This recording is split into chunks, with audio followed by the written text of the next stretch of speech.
Codeine cough syrup के मुद्दे पर उत्तर प्रदेश विधानसभा के बाहर और अंदर जमकर देखिए हंगामा देखने को मिला है। यूपी विधानसभा परिसर में समाजवादी पार्टी के विधायकों ने जमकर प्रदर्शन किया। समाजवादी पार्टी के विधायक हाथों में तख्तियां लेकर विधानसभा पहुंचे और सरकार के खिलाफ जमकर नारेबाजी की है। समाजवादी पार्टी ने सरकार पर माफिया और कोडीन कांड के आरोपियों को संरक्षण देने का भी आरोप लगाया। इसे लेकर सदन के बाहर और अंदर जमकर हंगामा देखने को मिला, जिसके बाद सदन के अंदर सीएम योगी आदित्यनाथ ने विपक्ष को जवाब देते हुए कहा कि कोडीन के आरोपी को साल 2016 में समाजवादी पार्टी की सरकार ने लाइसेंस दिया था और अब तक इस केस में 78 गिरफ्तारियां हो चुकी हैं। देखिए, सीएम योगी आदित्यनाथ ने कहा कि जरूरत पड़ी तो इस मामले में बुलडोजर एक्शन लिया जाएगा।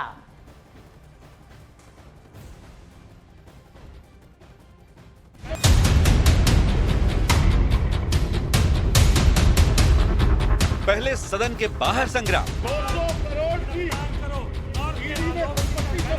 फिर सदन के अंदर कोहराम।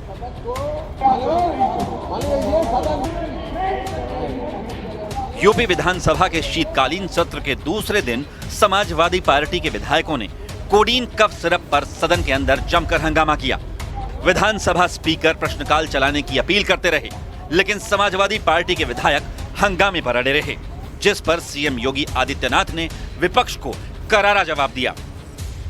मुझे लगता है अगर आप इसकी गहराई में जाएंगे तो घूम फिर करके वही मामला है कि वो कहीं ना कहीं कोई ना कोई समाजवादी पार्टी से जुड़ा हुआ नेता या उनसे जुड़ा हुआ कोई ना कोई व्यक्ति उसकी चपेट में आता है। और इलीगल ट्रांजैक्शन भी जो हुआ है वो अभी आपकी लोहिया बहाने के एक पदाधिकारी के अकाउंट के माध्यम से हुआ है।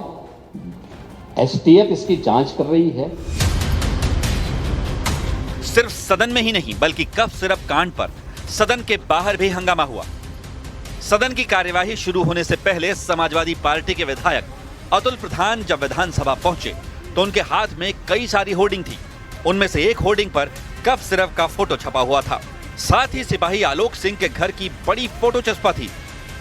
विधानसभा परिसर के अंदर चौधरी चरण सिंह की प्रतिमा के आगे समाजवादी पार्टी के विधायक प्रदर्शन कर रहे हैं और विभिन्न मुद्दों को लेकर प्रदर्शन कर रहे हैं। मैं तस्वीरें दिखा रहा हूं तो और इसमें जो सबसे प्रमुख इनकी जो मांग है ये बताया जा रहा है कि जो कोडीन कफ सिरप है, कोडीन कफ सिरप को लेकर यहाँ पर प्रदर्शन चल रहा है। समाजवादी पार्टी के विधायक जो उनके नेता हैं वो माता प्रसाद, उनके नेतृत्व में यहाँ पर प्रदर्शन कर रहे हैं। तस्वीरों में यहाँ पर आप देख पा रहे हैं कि किस तरीके से लगातार समाजवादी पार्टी के विधायक यहाँ पर प्रदर्शन कर रहे हैं।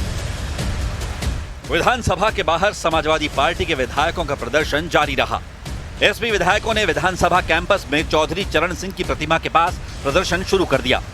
नेता प्रतिपक्ष माता प्रसाद पांडे के नेतृत्व में समाजवादी पार्टी के विधायक चौधरी चरण सिंह की प्रतिमा के नीचे बैठ गए और सरकार पर माफियाओं को संरक्षण देने का आरोप लगाया। कफ सिरप पर जितनी कार्रवाई होनी चाहिए सरकार नहीं कर रही। देखो कितनी बदनामी हुई प्रदेश की। इसकी चर्चा WHO ने किया, इसकी चर्चा और जगह हो रही है। इससे सैकड़ों बच्चों की जान गई और ये बहुत दिनों से चल रहा है और काफी पैसा लोग कमा रहे हैं। 17 से पहले आंकड़े अस्पतालों और स्कूलों को तबेला बना करके रख दिया था। पूरी तरह से गुंडे बदमाश माफिया अस्पतालों का हावी। इस विरोध प्रदर्शन की एक और तस्वीर सामने आई है। कानपुर से समाजवादी पार्टी के विधायक हसन रूमी अपने हाथ में कई सारे कफ सिरप लेकर आए थे और कफ सिरप अपने गले में लटका रखे थे। इस वक्त जितने मेडिकल स्टोर हैं सब लोग बड़े होशियारी के साथ कोडीन के सिरप से भागे हुए हैं, क्योंकि इस कोडीन के सिरप में दसियों हजार करोड़ का घोटाला और उसमें भारतीय जनता पार्टी के कई नेताओं का तथाकथित रूप में संरक्षण मालूम हो रहा है। इससे पहले समाजवादी पार्टी के राष्ट्रीय अध्यक्ष अखिलेश यादव ने कोडीन कफ सिरप के अवैध कारोबार को लेकर योगी सरकार पर गंभीर आरोप लगाए थे। हमारी समाजवादी पार्टी की तरफ से मांग है और हमारी तरफ से मांग है कि जिनको आप समाजवादी पार्टी का बता रहे हैं, कालीन भैया, कोडीन भैया, जितने लोग हैं उन सब पे बुलडोजर चलना चाहिए। क्योंकि सवाल देश के प्रधानमंत्री जी के लोकसभा के क्षेत्र का है, वहां से ये नेटवर्क चल रहा था। उसमें जितने लोग शामिल हैं, हजारों करोड़ का जिन्होंने खेल किया है, उन सब पे बुलडोजर चलना चाहिए। समाजवादी पार्टी हमलावर है तो योगी आदित्यनाथ फुल एक्शन में है। उन्होंने सदन में साफ किया कि कोडीन कांड के गुनहगारों पर बुलडोजर एक्शन होगा, तब उस पर विपक्ष चिल्लाएगा नहीं। इस मामले में कोई भी अपराधी छूटने नहीं पाएगा और चिंता मत करिए, समय आने पर बुलडोजर एक्शन भी, उसकी तैयारी भी रहेगी। उस समय चिल्लाना मत करिए।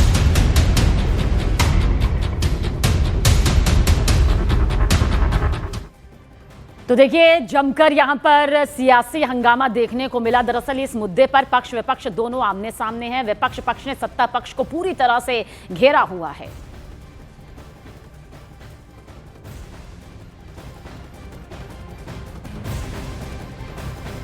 वक्फ कानून पर टीएमसी नेता वाजिद उल हक का विवादित बयान सामने आया। हक की तरफ से कहा गया, वक्फ को बचाने के लिए उग्रवादी बनकर लड़ूंगा। वाजिद उल हक के बयान पर बीजेपी का पलटवार। बीजेपी ने कहा, शरिया की दुकान टीएमसी की पहचान। देखिए, विवादित बयान यहां पर वक्फ कानून पर टीएमसी नेता वाजिद उल हक के जरिए सामने आया है।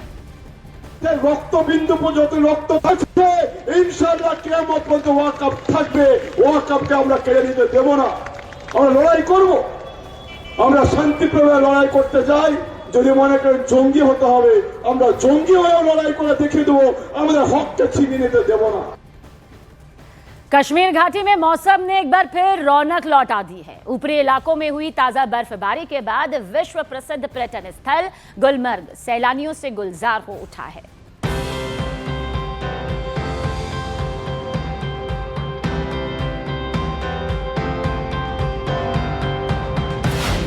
बर्फबारी के बाद गुलमर्ग में उमड़ा सैलानियों का सैलाब।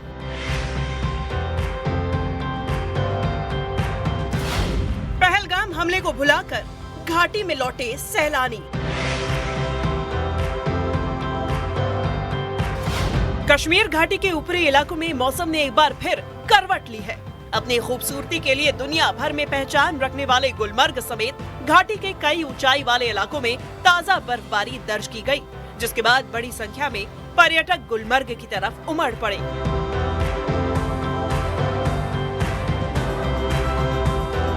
देश के अलग अलग हिस्सों से आए सैलानी बर्फ से ढकी वादियों में स्नोफॉल का मजा लेते और यादगार तस्वीरें खींचते नजर आ रहे हैं। ये जो आप मेरे इर्द गिर्द इतने सारे टूरिस्ट देख रहे हैं, ये ना ही किसी रेलवे स्टेशन पे है और ना ही किसी एयरपोर्ट पे, बल्कि ये गुलमर्ग में है। ये गंडोला केबल कार प्रोजेक्ट है। जब से बर्फबारी हुई तब से हजारों की तादाद में टूरिस्ट्स ने गुलमर्ग का रुख किया है और यहाँ पे लगातार टूरिस्ट की भीड़ देखी जा रही है। हालांकि पहलगाम अटैक के बाद टूरिज्म सेक्टर बहुत प्रभावित हुआ था, लेकिन जो ही अब बर्फबारी हुई तो बर्फबारी ने देश भर के टूरिस्ट को यहाँ की तरफ खींचा है। और आप ये देख सकते हैं कि कितनी ज्यादा भीड़ है यहाँ पे टूरिस्ट्स की जो यहाँ पे आ रहे हैं। मैं बहुत खुश हूँ और हम कभी 4 दिन से घूम रहे हैं। हमें 3 दिन में मजा नहीं आया, पर आज हमें ऑनेस्टली बहुत मजा आया गुलमर्ग आके और हमारा ट्रिप भी बहुत सक्सेस हो गया। पहली बार देखी बर्फ गिरते हुए, बहुत मजा आ रहा है। अल्लाह का शुक्र है, बढ़िया घूम रहे हैं। कहाँ से आए हैं? हम छत्तीसगढ़ से आए हैं। छत्तीसगढ़ से आए हैं। देश के अलग अलग इलाकों से लोग आए हैं। आप बड़े खुश हैं, कैसा लगा बर्फबारी? बहुत अच्छा लग रहा है, हम एंजॉय कर रहे हैं सब लोग। पहलगाम हमले से हिल गई थी कश्मीर की टूरिज्म इंडस्ट्री। पर्यटकों के हौसले से लौटी कश्मीर घाटी में बहार। बर्फबारी के चलते गुलमर्ग पूरी तरह से सफेद चादर में लिपटा दिखाई दिया, जिससे यहाँ का नजारा किसी विंटर वंडरलैंड से कम नहीं है। पर्यटकों की बढ़ती आवाजाही से स्थानीय होटल व्यवसाय, टूर ऑपरेटर्स, घोड़े वालों और टैक्सी चालकों को भी बड़ी राहत मिली है। कश्मीर में टूरिज्म इंडस्ट्री पर पहलगाम आतंकी हमले का बेहद बुरा असर पड़ा था। इस घटना के बाद बड़ी संख्या में पर्यटकों ने अपनी यात्राएं रद्द कर दी थी, जिससे पूरी टूरिज्म इंडस्ट्री को भारी नुकसान झेलना पड़ा।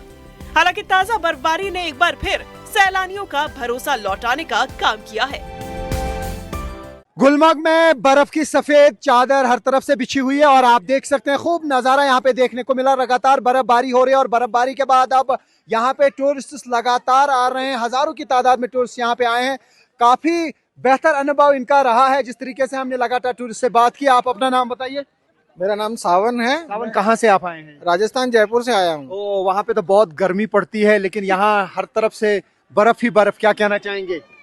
ये तो मतलब कुदरत का करिश्मा है, हम इसे ही देखने के लिए आए हैं और हम लोगों के आने से ही बाहर आई है यहाँ पे।